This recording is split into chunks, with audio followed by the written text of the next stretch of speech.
The next item of business is a debate on motion 3190 in the name of Mark MacDonald on improving the care experience for looked after children. May I ask those who wish to speak in the debate to press the request to speak buttons, and can I warn everybody that we are running short of time already. So a tight 7 minutes, please, Mr MacDonald, to speak to and move the motion. Presiding Officer, when the First Minister announced the commitment to carry out an independent root and branch review of the care system in Scotland, it's fair to say there wasn't a dry eye in the conference hall, and that's because she talked about this most vital of issues in a way that we can all understand.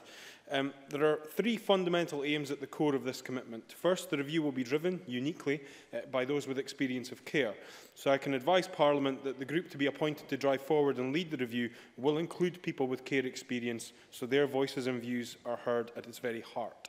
The review group will be asked to ensure that the experience, the very varied experience of other children, young people and adults of all the many parts of the care system influence its scope and its outcome, because, Presiding Officer, Scotland's care system is not a single entity. It's a complex network of interlinked supports, often designed in isolation, but trying to work together for children and families. Over the decades, we've learned a lot about what works when it comes to intervening in the lives of children who have been neglected, abused and traumatised. We're making real progress through getting it right for every child, changing culture and practice to prevent children coming into care and to intervene early when they're at risk of becoming looked after. This work is vital and must continue, which is why, Presiding Officer, I can announce investment of £3.3 million in 2017-18 by this government for organisations working alongside statutory agencies to directly support better outcomes for looked after children and also provide support for vulnerable families to help prevent children becoming looked after. We know that we also need to better protect the most vulnerable children and young people, and I will report to Parliament on our programme to improve child protection early next year. Our work at both ends of the care spectrum will involve this wider care review. But the second fundamental aim of this review will not be to explore what more we need to do to stop things happening to children and young people, but rather what we need to do to enable things to happen for them. We need a care system that actually makes a real and positive difference to the life chances of vulnerable and disadvantaged children. We can point to progress in some areas. Looked after young people now do better at school, are more likely to leave school with qualifications, and under this government we have the fewest ever young people not in employment, education or training after school. But evidence persists that our system does not result in children and young people in care having the same choices and chances to succeed at school and in life as their peers. So while the review group will determine the scope of its work, I wanted to consider how to change the care system to achieve this. Since October, I have sought views from individuals, care experienced young people and organisations throughout the sector, not to preempt any decisions, but to galvanise my thoughts on what the review must seek to achieve. The approach to this review is truly experimental. Therefore, participants will need to work together in a safe and supportive spirit to gain insight from each other and appreciate the balance of perspectives. Yes, briefly. Joan McAlpine. I thank the Minister for taking the intervention. He'll be aware that during the last Parliament, the Education Committee conducted 2 inquiries into young people in care. The first one on attainment at school of young people in care, and the second one into when to take young people into care. Will he be considering those inquiries reports as part of his review? Mark MacDonald. I would say that I've announced that there will be a group who will drive forward this review, and I would expect them to consider the totality of evidence that exists out there, both in terms of the system that is currently in place, but also, as Joan McAlpine rightly highlights, the reports which have been produced by previous committees of this Parliament. So I would expect that to be part of it. The review will need to be inquisitive and genuinely curious about why things are the way they are, and to challenge systems, culture and behaviours. It should consider what works here and in other countries.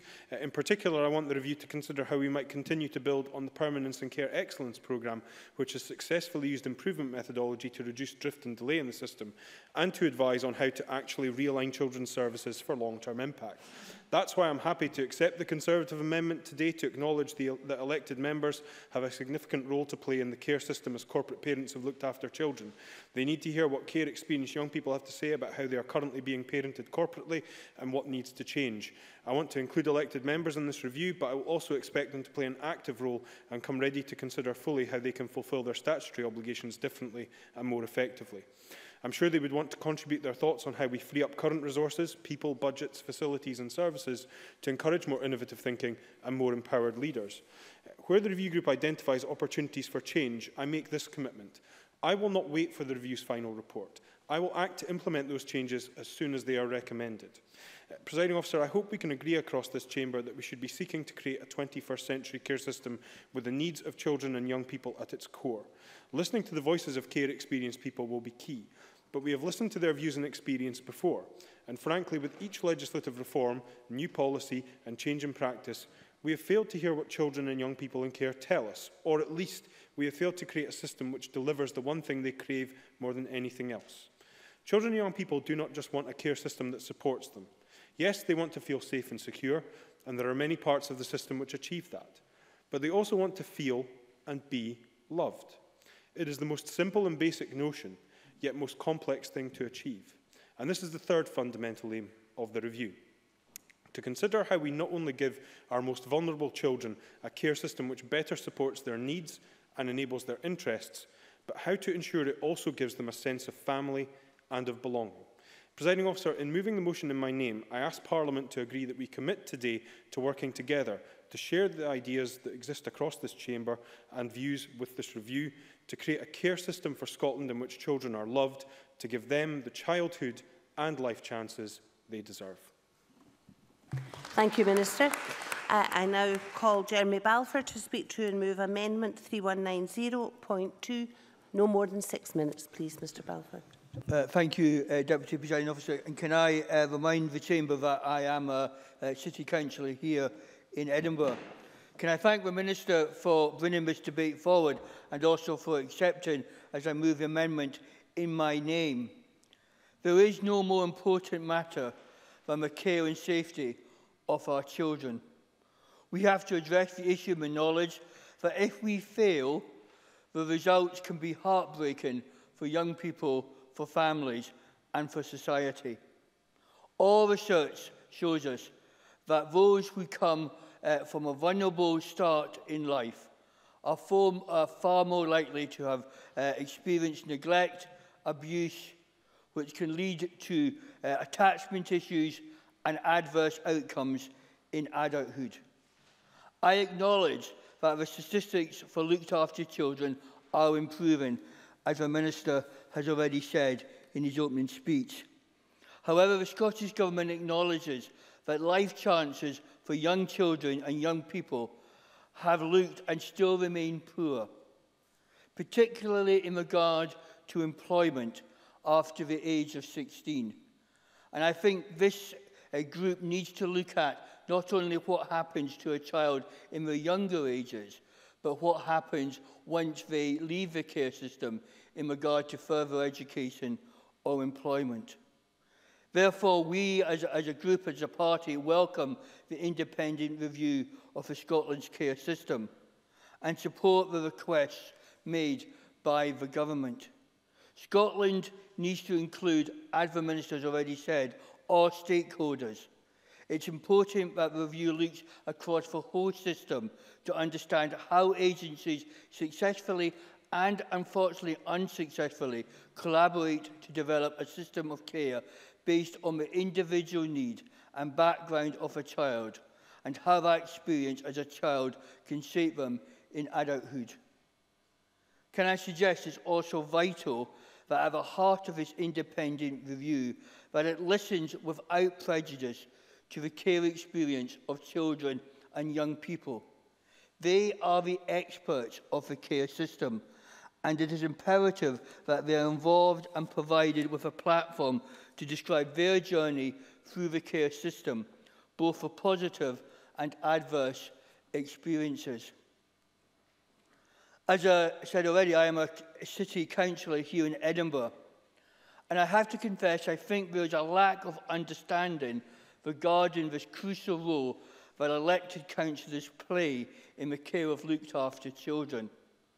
When a councillor is elected, he or she becomes part of a corporate parent to any looked after child within that local authority. They have a duty to take an interest in well-being and development of those children as it is their own, as it was if it was their own child. Although the lead member of Children's Services has a particular responsibility in this, it is all councillors who are the corporate parent, regardless of their experience or role within the council. They are there to scrutinise. They are there to set policy. They are there to ask searching questions of what the officers are doing. I'm not sure that most councillors take this seriously enough. They leave it to perhaps a small committee, a small group of councillors to delegate that role to them. I wonder, is enough training given to local councillors? As we approach the elections next year, and with no doubt lots of Conservative councillors being elected for the first time across Scotland, I hope each local authority will make sure that the appropriate training is given to all councillors, whichever party, to make sure they understand their responsibilities. I wonder whether we need to encourage and nudge council leaders or deputy leaders to be the chief spokesperson in regard to this area. On a recent visit to a school providing education and care for boys with additional support needs, the director of the school informed me that once a child has been placed in the school out of their area, there is very little interest from a local authority regarding that child's academic progress. I doubt that would happen if it was your own child. The attitude that councillors need is to challenge, to scrutinise and make sure that those who are in their control are given the best service and the best start to their life. Staff who work in the care system know what is going on.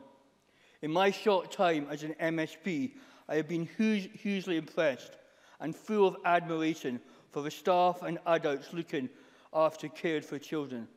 For many of them, it's not a job, it's a vocation, going way beyond that extra mile, dealing with children who have disorders, emotional chaos, and providing them with somewhere safe, loving, a caring relationship that helps that child to thrive, hopefully, in later years. We as a group will be supporting the government in regard to the motion and look forward to this debate. I call Monica Lennon. Up to 5 minutes, please, Ms Lennon. Thank you, Presiding Officer. The First Minister's announcement earlier this year that the Government would be launching an independent root and branch review of the care system was very good news. Scottish Labour therefore welcomes Mark MacDonald's motion and will be supporting the Government today and the amendment in Jeremy Balfour's name. On our benches, Kezia Dugdale has long been a champion for the rights of young people in the care system. I was looking back at Kezia's column in the Daily Record from Christmas 2014. She spoke of the thousands of children and young people in Scotland spending Christmas without the love and security that so many of us take for granted. She made 2 points that have stuck in my mind in preparing for today and remind us why this review is so important. That the stigma of kids in care continues and the life chances of those leaving care are too stark.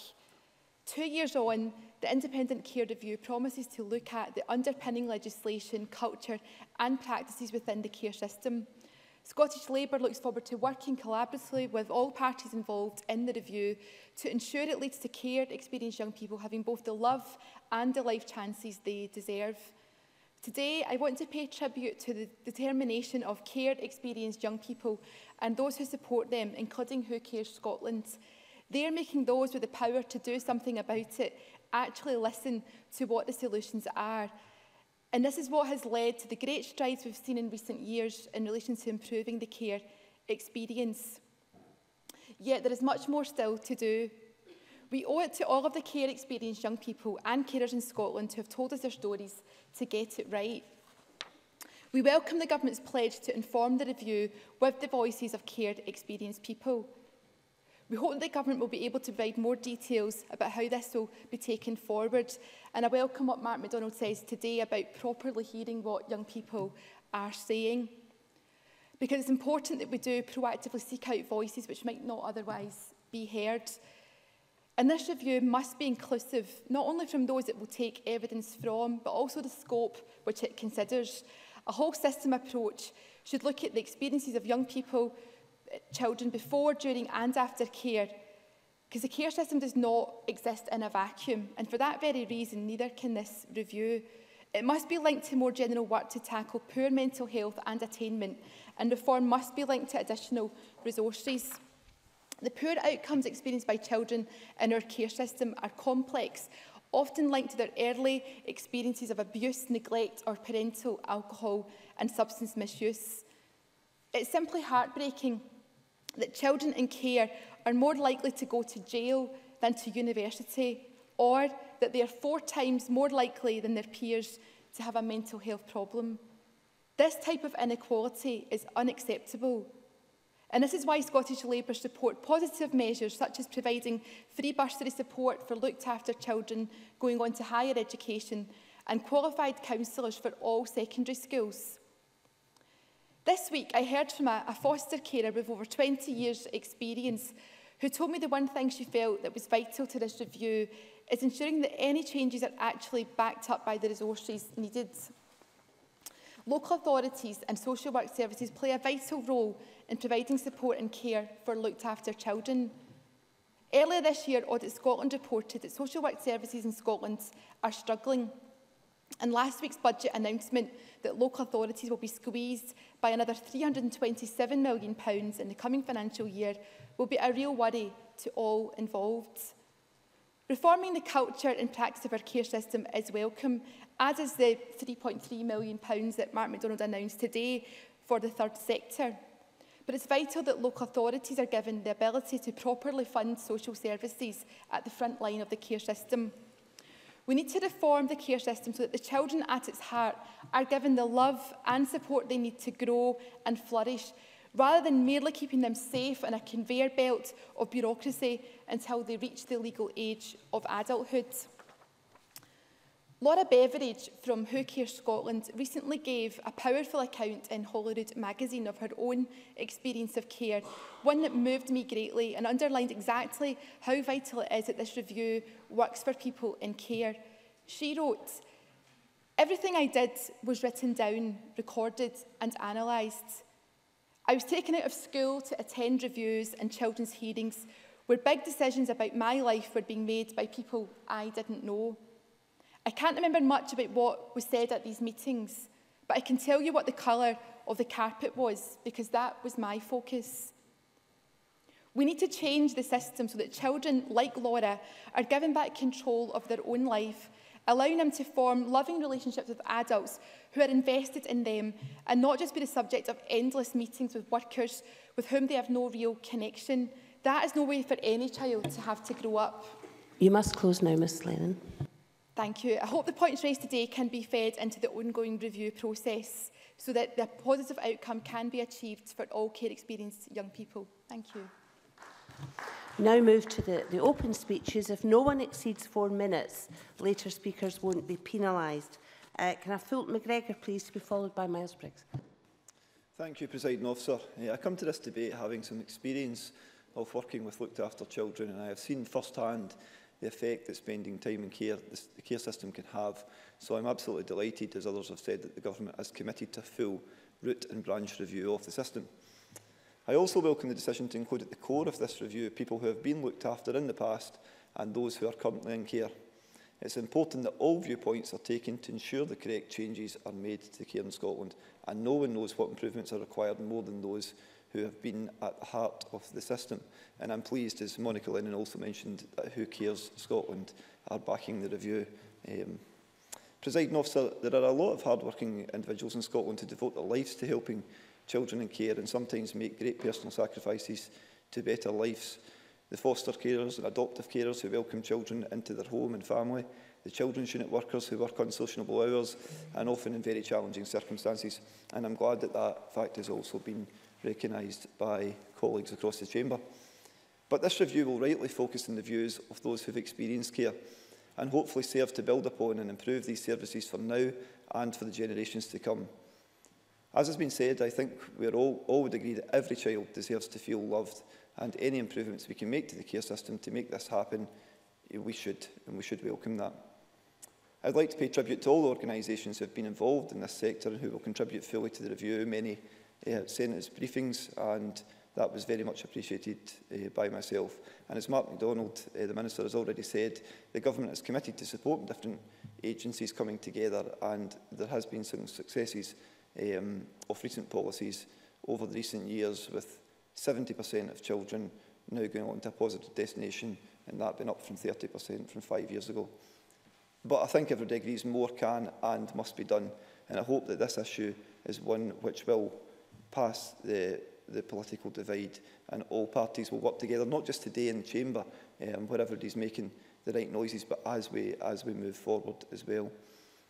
It has been well documented, and I have wonderfully spoken in previous debates about it. The outcomes for children in care are still not great. Educational, health and justice indicators. And Monica Lennon actually spoke about something that I had noted as well, about the increased issues around mental health. So I won't go over that again, but it's a real area of concern that we need to address. We need a system that provides for those young people who are often already traumatised when they enter the care system. And when we take on responsibility for these young people, it's us that must provide the sense of family, belonging, love and support. I've personally found that placements with the most success have robust therapeutic and counselling plans in place.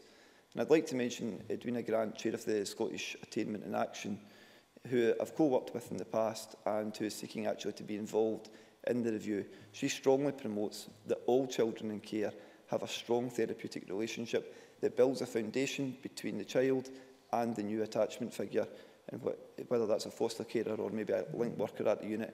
And essentially what that does, and I've seen Edwina work with families and put this into action, it essentially lays the grounds for the love that we're talking about to build and to be in place. Looking forward to what some children might tell us in the review. They might tell some very simple things from my experience of what children told me being a social worker. It's about contact with their family. If they aren't getting any, why not? Presents at Christmas and at birthdays. And this is a time of year where a lot of children will be expecting presents. Contact with their pets. A lot of people forget about these things. And haircuts and holiday consent. A lot of the time social workers are spent running around getting consent for a haircut while a child maybe needs a haircut and is in a children's unit or a foster care placement. You must close now, Mr McGregor. The review may find room for the improvements in this area.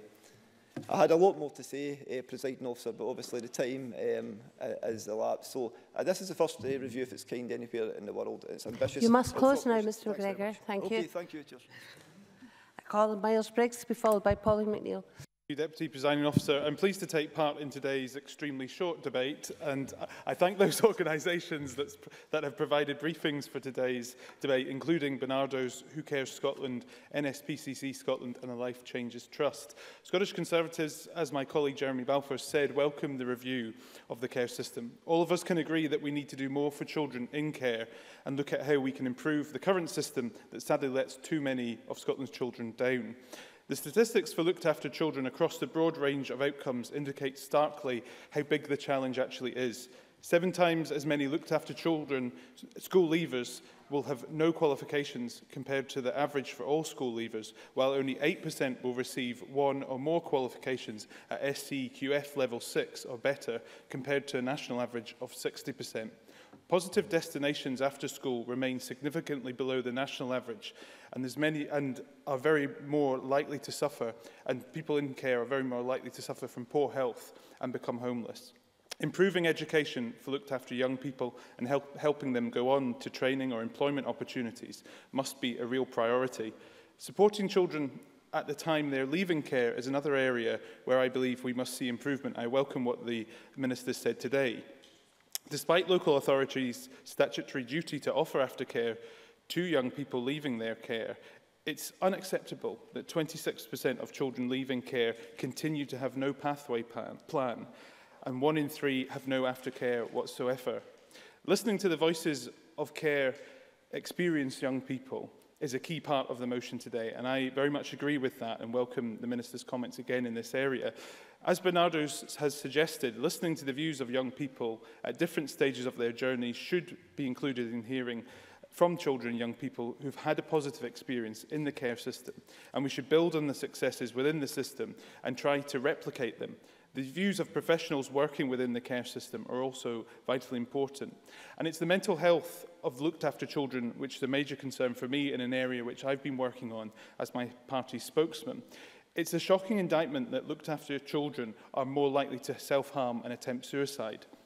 And I hope that the new mental health strategy will look at how we can deliver significant improvements to access to social prescribing and counselling services, as well as appropriate signposting to services around self-harm, something which was raised with me at a recent visit to the Edinburgh Crisis Centre run by Penumbra. It's estimated that children in care are more than 4 times more likely than their peers to have a mental health difficulty, as has already been stated in this debate, with 45% of children in care in Scotland suffering from a mental health condition. Like other young people, looked after children face waiting times for mental health services, which are far too long, and something which under this government we haven't seen any real improvement. Better and swifter access to counselling and talking therapies within care settings and additional age-appropriate acute inpatient mental health services are clearly badly needed. I hope the care review will involve the voluntary sector as much as possible too, as there's a lot of good work taking place by our third sector stakeholders and partners. Organisations like Bernardo's, Abalour, Action for Children and many others have built up a great deal of expertise, and their input is incredibly valuable and essential. To conclude, Deputy Presiding Officer, I look forward to the results of the care review, and I hope its recommendations will look at a range of practical measures and allow for improvements to be made throughout the care system in Scotland. I hope this review and the implementation of its recommendations will mean that in future years, children in care who enter early adulthood can do so with the same support, choices and chances as other young people in Scotland. I call Polly McNeill to be followed by Alison Johnson. Thank you, Presiding Officer. As Labour spokesperson on social justice, I am particularly interested in this debate. I've taken to heart the words of Naomi Eisenstadt, the government's independent advisor on poverty, on the need to focus on the 16 to 24-year-old age group. And I realise more than ever that she is right, that at this stage of life, it will be the most important chance to shape your life chances. But if you've had ongoing disadvantage in your life until then, what real chance do you have to make the most of that key stage in your life if your childhood does not give you that strong foundation of love, support and nurturing that every child needs, encapsulated in the government motion? As other members have talked about, actually, the more you look at the briefings, the statistics are actually very shocking. For looked after children, it reflects a picture that the life chances of a person in the Scottish care system is severely hampered by the fact that they are one of those 15,000 children in care. Half of the 5 to 17-year-olds who have been in care have been diagnosed with a mental health disorder, as Miles Brigg talks about. Evidence in self-harm, death by self-harm and suicide shows an extremely bleak picture. Care-experienced children are significantly more likely to go to prison than to university, as Monica Lennon says. I think it's the one that shocked me the most. And it's the figure, I think, or the fact that told me that there's something really seriously needs to be done for these children. They're far less likely to leave school with qualifications, and only 4% of looked after young people go straight onto higher education. When we look at attainment rates for those children, they are lower than any other disadvantaged group. When it comes to homelessness, as other members have said, we know that if you've been in care, research suggests that you have a 50-50 chance of becoming homeless, another shocking statistic. Looked after children through the accident of fate who are in our care system will almost certainly have fewer opportunities in every aspect of life. So the review is long overdue. But I have to ask, what have we been doing? And I mean that collectively. It's not a slight on this government or any other government, but it's staring us in the face that as a country, as a society, we have failed an awful lot of young people. I'm no way overlooking the successes, in our care system. But clearly we need to make a great deal of progress to make up for some lost time. In my last minute, Presiding Officer, I just want to address the question of access, because I think that this is a key debate here that needs some comprehensive discussion. So the need to decide on the consistency of offers in university for care leavers across institutions, I think, requires another debate within itself. Recommendation 21 from the Committee on Widening Access, the report in March, said that by 2017, those with a care experience who meet the access threshold should be entitled to the offer of a place assessed at the minimum entry levels in 2017 and 2018 and the access thresholds thereafter. I would be interested to know, in summing up, what the government's response to that is. On checking at one of my local universities, Glasgow University, who use a system called the Justice Offers, which simply means that if you require 5 A's to get into medicine at Glasgow University, if you're a child or a young person who's leaving school, who's been in the care system, then they will adjust your grades. You won't have to reach 5 A's, you might have to reach 3 E's and 2 B's. And Glasgow University specifically sets out what that is. And arguably that is a clearer system than the contextual system where you just make adjustments for someone who's been in the care system. I'll leave it at that. Thank you very much, President. Thank you very much. I call Alison Johnson, please, to be followed by Alec Cole-Hamilton. Ms Johnson, please.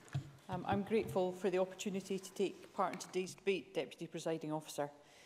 In this chamber, when we debate care, we often focus on the systems through which we provide support for some of the most vulnerable children in our society. Yet we know too that caring is fundamentally a very human activity. We can't truly care without building real emotional connections with those we care for. And it's these relationships that are at the heart of providing the best care and outcomes for our looked after children. Research by the University of Strathclyde Centre for Excellence for Looked After Children shows that building genuine, long-term positive relationships with carers and professionals is key for those children and young people who go on to successful lives outside of the care system. We must design a care system where such nurturing relationships can flourish. So I welcome the Government's proposed review into improving the care experience for looked after children. By putting the voices of the young people themselves at the centre of the new review, we can design a care system that allows for nurturing and stable relationships to thrive. To do that well, it's essential that policymakers understand the environments looked after children and young people actually live in, and putting the voices of 1,000 children centre stage is a key way of making sure we get our approach right for every looked after child. We've spoken recently in this chamber about the increased difficulties facing looked after children, but it is worth repeating again. Looked after children are 8 times more likely to be excluded than their peers, missing out not only on class lessons, but opportunities to build relationships with classmates and with teachers. They're less likely than their peers to be enrolled in a job, further education or training after finishing school. Colleagues have touched on this, but half of all children in custody have been in care at some point. They're also more likely to experience homelessness and poor mental health. This is not inevitable, and it's really essential that we give these children as secure a start as we possibly can. Only last month we spoke in the chamber about the need to reduce drift and delay in adoption and foster placements, because this leaves many young people in a state of insecure limbo. And crucial to giving children the confidence to speak about their experiences and desires for their future is giving them a positive vision and aspiration. The 2006 Celebrating Success report intentionally presented the stories of 30 care-experienced young people who'd gone on to have remarkable success as adults. The young people told the researchers that having stability in their care placements allowed them to develop strong relationships with the adults in their lives, and those adults in turn encouraged their aspirations for the future. What is clear from this report is that when young people know that they'll be listened to, they are emboldened to build fulfilling lives for themselves. And there are other voices too whose views will ensure that this review really does make the necessary difference. And I welcome the collaborative, inclusive tone of the motion. Parents, carers, professionals, who all have their own experience of where the system is working well and where it needs to improve. Strathclyde Centre for Excellence found that many parents struggle to navigate the system and to put their views across at hearings. This should be investigated so that appropriate support is available and it's provided. Carers themselves must form a key part of this review. A previous review of foster care, completed in 2013, recognised that carers found benefit from ongoing training, and I'd like to see the findings of the Scottish Social Service Council's consultation into providing learning and development training for foster carers considered in this root and branch review. And I support Jeremy Balfour's call too for ongoing training for all corporate parents. This is a really important responsibility. In closing, Presiding Officer, for carers to provide stability for children in their care, they need to be able to afford the costs of running a loving home, ensuring that foster and kinship carers have the financial resources to buy clothing, food, give a bit of pocket money that gives the children and their carers peace of mind. And I have previously asked the Minister... No, you must close, sorry. Really tight for time. Okay. Must close, if sorry. the Minister Must could close, just... must close. Thank you very much. I call Alec Cole-Hamilton to be followed by Christine McKelvey. Mr Cole-Hamilton, a very tight 4 minutes. Thank you, Presiding Officer. I rise to give full-throated support to the Government motion and the amendment. But before I do so, I must declare an interest in that before I was elected to this place, I served for 8 years as the head of policy of Abelara, who provided us all with a very excellent briefing authored by my successor, Martin Canavan. And that clearly delineates the work of that organisation in 140 years of history, giving comfort and safe upbringing to Scotland's looked after children in the early days of orphanages and then lastly into family group homes in the Sycamore cluster through social pedagogy. We have much to learn from them. On Christmas Eve in 2013, I received a telephone call from Elizabeth Campbell, who is the team leader of the Children and Young People Bill Unit. She confirmed to me that the Scottish Government had listened to the 2.5-year campaign on the part of Abelara, Barnardo's and Who Cares Scotland, and with them the voices of hundreds upon hundreds of young people in care and those with care experiences. They had agreed to bring forward an amendment which would change the age of leaving care in Scotland from 16 to 21. This met the challenge set by the Children's Commissioner, Kathleen Marshall, in her report, Sweet 16, some decade earlier. This change was so transformationally important to the lives and outcomes of those in care, and here's why. The average age of a young person in a stable family home who leaves that home is 24. But until this measure came in, we had expected that most vulnerable group of young people in our society to leave their homes a full 8 years before that, at a time when they and their peers should have been focused on sitting life-qualifying exams. We were expecting them to get ready to take on a tenancy. Small wonder then, as we've heard in this debate, that the educational attainment among looked-after children is the worst of any demographic in Scotland, with only 6% going to university, that half of our adult prison population has been through the care system, and worse, that a young person with care experience is 20 times more likely to die before the age of 25 than other young people. Now, I'm confident that history will reflect that change in the care leaving age was the single most important thing that we could do in our care landscape. I'm grateful to the Government for the announcement of their review, because there is still much more to do. I have on many occasions publicly thanked Aileen Campbell. I do so again today.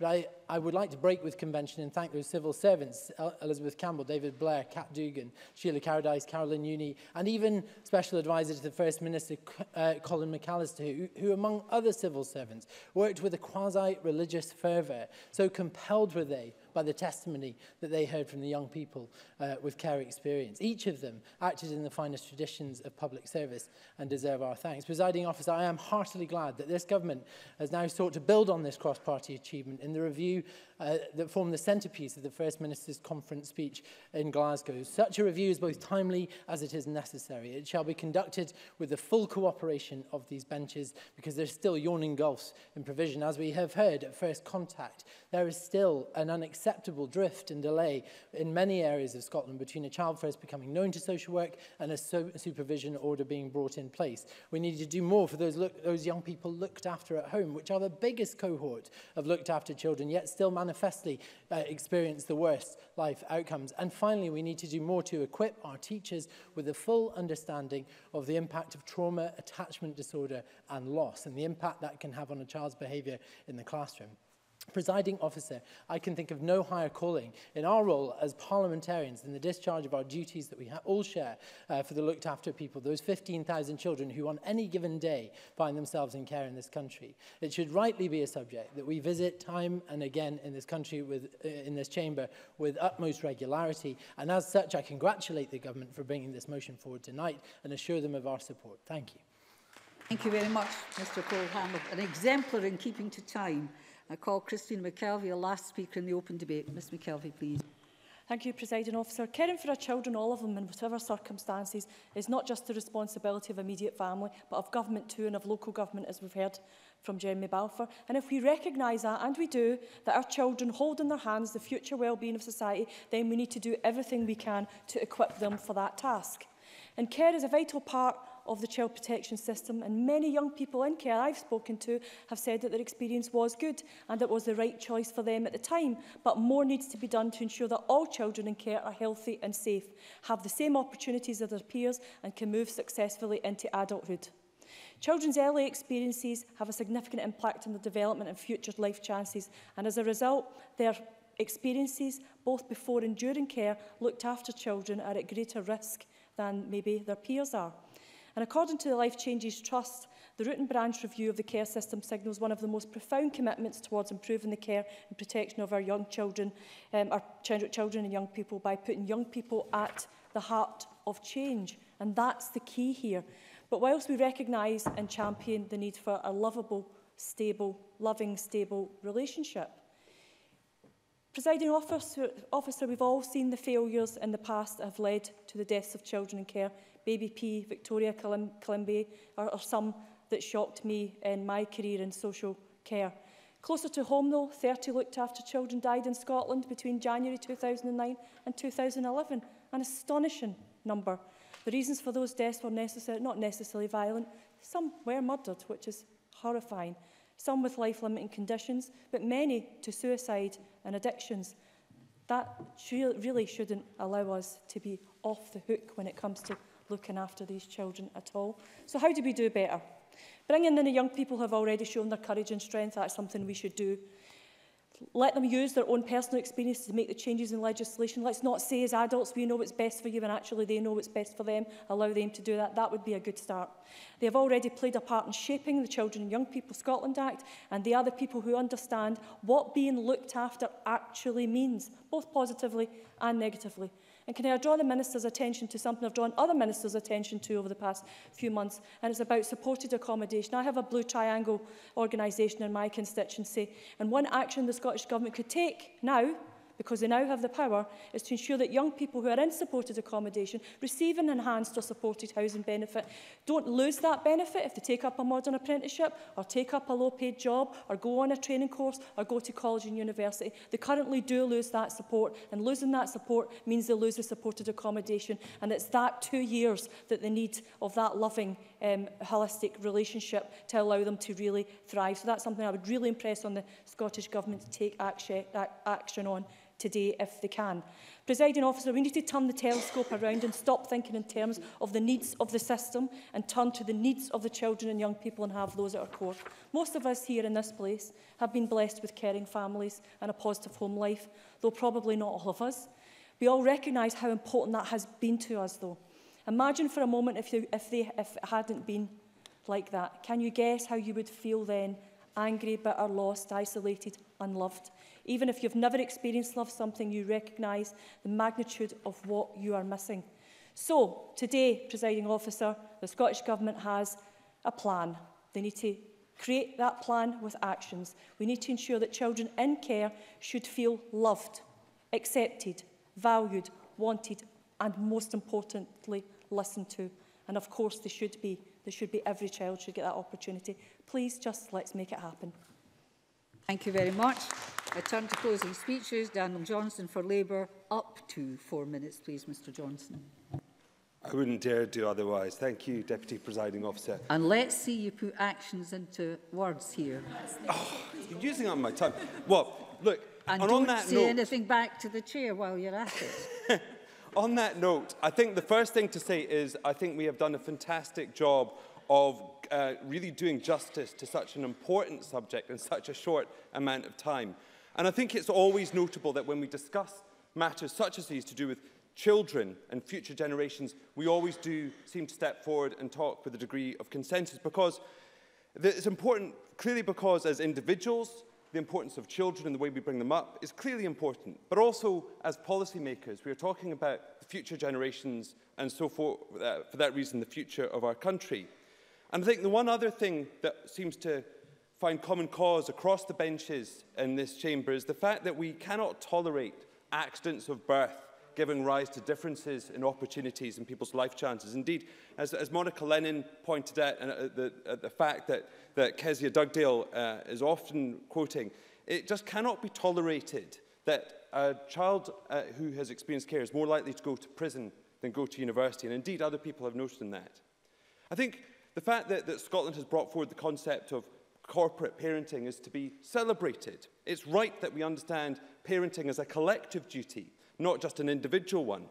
But I think we also need to recognise, I think this debate recognises, that we need to go much, much further. And in a sense, it's about the things that we almost take for granted with parenting, that we need to look at how we improve corporate parenting. It's around the individual contact and attention a parent can give a child, the unconditional support regardless of what the child might do, physical affection, hugs, and indeed love. It's these emotional aspects, attachment and bonds that we need to address when we look at the issue surrounding care experienced children. Indeed, I think Mark MacDonald was right to highlight the three key pillars. I think they are the correct ones, that this is a review that should be driven by the experience of care. I think the only way that we can get to the bottom of this is if we actually bring on board those experiences into the heart of that review. Likewise, I think he's right to highlight the fact that we need to look at how we enable and empower people who are experiencing care. And finally, a sense of family. And I think the word love has been used a number of times through this debate, and rightly so, because that is the missing element that so many of the children who experience care are missing in their lives. We on the Labour benches warmly welcome the review and welcome the amendments from the other side of the chamber. I think that it's right that we have this review at this time. Indeed, I think it's a world first to have such a holistic root and branch review looking at the experience of care. And I'd just like to remark on a few of the themes raised, because I think there are 4 or 5 key themes that are really important that get taken on board with this. First of all, the child-centred nature of the review. And Mark MacDonald highlighted this, but it was again echoed by Fulton McGregor. And again, I think we really benefit from his professional experience. I thought Monica Lennon's example of the child having the memory of the carpet from the room where the decisions are made is a powerful evocation of the issues faced and the experiences. And indeed, I think Alison Johnson put it very well when she said that we come all too often focused on systems in these situations, but we need to focus on nurturing. Likewise, we need to look at stability and permanence. I think Alexander Cole-Hamilton, almost as rapidly as I'm speaking now, talked about attachment disorder. And I think it's an absolutely key and pivotal issue. There are 15% of care experienced children have more than one placement in a year, 6% 3 placements in a year. That just can't be right. We need to look at that permanence. We need to look at the support. Again, Alexander Cole-Hamilton raised the issue of the typical age of children leaving home being 24 in normal. And you must now conclude, Mr Johnson. I'm sorry. Well, I will just conclude on the point that we welcome this motion and No, you must conclude. One of your members took an extra minute. That's why you've been cut short. I now call on Liz Smith for the Conservatives to close, please. Thank you. Thank you, Deputy Presiding Officer. And can I congratulate the Scottish Government on bringing forward this independent review, but also on the tenor of this afternoon's debate, which obviously has had that consensual nature to it. But in a very short space of time, I think that people have delivered some very poignant remarks about just why this is so important. And I know Polly McNeill is no longer in the chamber, but she raised a very important point for those of us who have been in this chamber for some time. I well remember back in 2011 when the SCRA report came to the Education Committee between 2007 and 2011, and again it came back in 2015, and we're now in 2016. So I warmly welcome the Minister's determination to move things on, and I particularly welcome what the Minister is saying about using those who are most experienced in the process. And can I just pay tribute to Fulton McGregor and to Alex Cole-Hamilton in the experience that they've brought to the Chamber this afternoon, because your experience is perhaps greater than the rest of ours, and I think that's a very important thing to put on record, because perhaps if I do look back on the previous two parliaments, I think maybe that's where we've gone wrong. And to take up the point that Jeremy Balfour made about councillors not feeling particularly comfortable in this environment, I think I could say the same for myself. It was an issue that I didn't know terribly much about. And yet it's something that is obviously extremely important. To take up the point that Christina McKelvey raised, it matters so much to the young children involved. Now, Alison Johnson raised an important point about the systems management. And yes, we are often talking about systems in this Parliament, and this is so much about people. And again, I commend the government for recognising that and bringing that as the central principle that will underpin what we do from now. And Monica Lennon, in her opening speech, mentioned about the vacuum, and I think that's a very good way of talking about what can often happen in care. And for the youngsters, they often feel that they are in a vacuum and there's no way out of that. But in a vacuum, that there's no sort of link with the outside world, and I think that's something, again, that we need to pay great attention to. So I think, as I say, when I look back, and I know I've got very little time left, even if I'm cut short, when I look back on what we have achieved in this Parliament over a 10-year period, I think we've understood the principles. I think we've understood what we're trying to do, but sadly we've not been very good about putting that into practice. And I think that the determination that we have now, collectively, and driven by the Scottish Government, is something that is very much appreciated, and it's certainly been appreciated by the youngsters involved. So I'll finish there, Deputy Presiding Officer, and I'll keep that to 3 minutes. Very kind of you. Thank you very much. And believe me, everybody's getting cut short, because I'm now calling Mark MacDonald to close for the government up till 5 o'clock, please. So you've lost some time too. Well, I feel Liz Smith's brevity has gained me some time, to be honest, Presiding Officer, so let's use it, not lose it. I think this afternoon's debate has been consensual, but most importantly, it's allowed us to examine in some depth some of the issues that we need to probe as part of this review. As said, we will be supporting the Conservative amendment at decision time. Councillors are currently offered corporate parent training. My expectation would be that councillors would avail themselves of that opportunity, and certainly following the local elections in May, I will be seeking to ensure that councillors not only receive their corporate parent training, but take up that opportunity when it is provided to them. I also made clear in the adoption and permanence debate recently in the Chamber that I would offer the opportunity for some corporate parenting training for MSPs as well early in the new year, and hopefully MSPs will take the opportunity to avail themselves of that. Monica Lennon highlighted a couple of important points. She highlighted the issue around the continuation of stigma, and I think that is a fair point and one that we should also reflect on, as well as addressing the issues that exist in terms of the system. There is the wider societal attitude that can exist in relation to individuals in the care system, and there is work that needs to be done in relation to that. She also spoke about ensuring that when it comes to social services, that resources are available. As I highlighted previously, the Audit Scotland report on social work in Scotland highlighted that since 2010-11 there has been a real terms increase of 3% in relation to social work funding, so it's clear that local authorities are taking that role very seriously indeed. I thought Fulton McGregor made one of the most powerful points in this debate, because he spoke about everyday things that the rest of us just take for granted. You know, we take for granted that we'll go and get our hair cut when it needs cut, or at least some of us do. He mentioned the fact that gifts at birthdays and at Christmas time, just something we take for granted.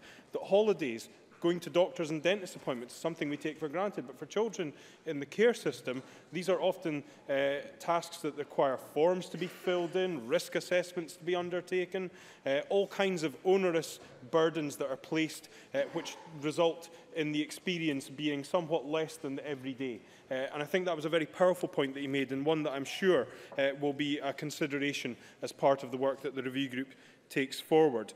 Miles Briggs spoke about the difficulties that are faced in terms of pathway plans, in terms of achievement of aftercare. Certainly from the latest stats that we have available, 95% of looked after children have a current care plan, and there are obviously requirements under the 2014 Act around continuing care. There are also requirements around aftercare, and I'm keen to ensure that we have better understanding out there in relation to that.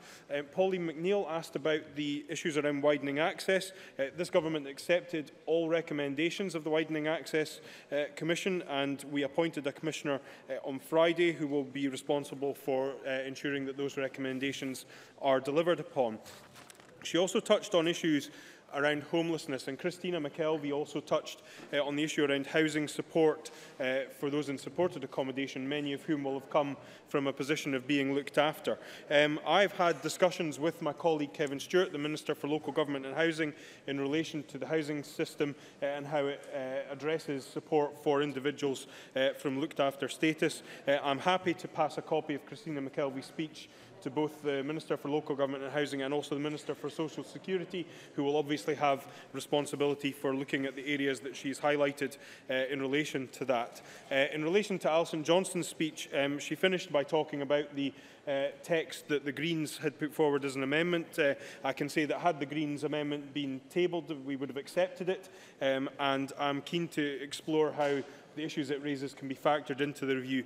I think it sits well with my expectation that rather than us waiting on a final report some years hence, we will take this forward as a kind of iterative process whereby recommendations that can be acted upon in the here and now will be acted upon rather than us waiting for them to come as part of a final report. Alex Cole-Hamilton acknowledged the role of those who work alongside, but also for the government in relation to delivering on these objectives. I think that his speech highlighted that where an approach is truly collaborative is the best way forward in relation to that. Presiding Officer, there is clearly a lot of goodwill across the Chamber in relation to the review that we take forward. But I just want to finish on that point I made in relation to Monica Lennon's speech about the stigma that often attaches in relation to looked after children and children in the care system. And she mentioned Laura Beveridge, and Laura is somebody who delivered a TED Talk in Glasgow, which I would highly recommend members look for on YouTube if they have the opportunity to do so. It is a very powerful 7 minutes which crystallises the very issues that are at the heart of the review that we're taking forward. But she also spoke about an experience at a public meeting in Musselburgh. A public meeting where huge numbers from the community had turned out to voice their opposition to the building of a residential home in the community. And it struck me that as well as our efforts to review and assess and challenge the system and reform it to ensure that it meets the needs and requirements of those young people, we also have to ensure that in parallel to that we work as politicians, as community leaders, to drive change in terms of society's attitudes and the stigma that attaches to those children in care. Presiding Officer, that won't be an easy task, but I believe if we apply ourselves collectively to that task, which I think today's debate has shown we are willing to do so, there's no reason why we can't do this, because after all, the only reason that you limit ambitions is if you put a ceiling on them.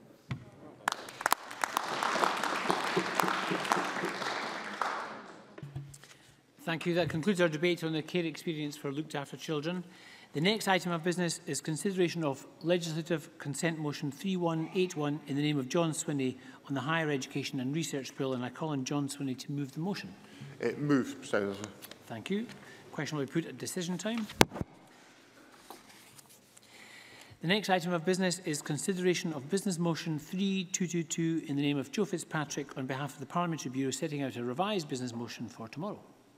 Moved. Thank you very much. I would ask any member who wishes to speak against the motion to press the request to speak button now.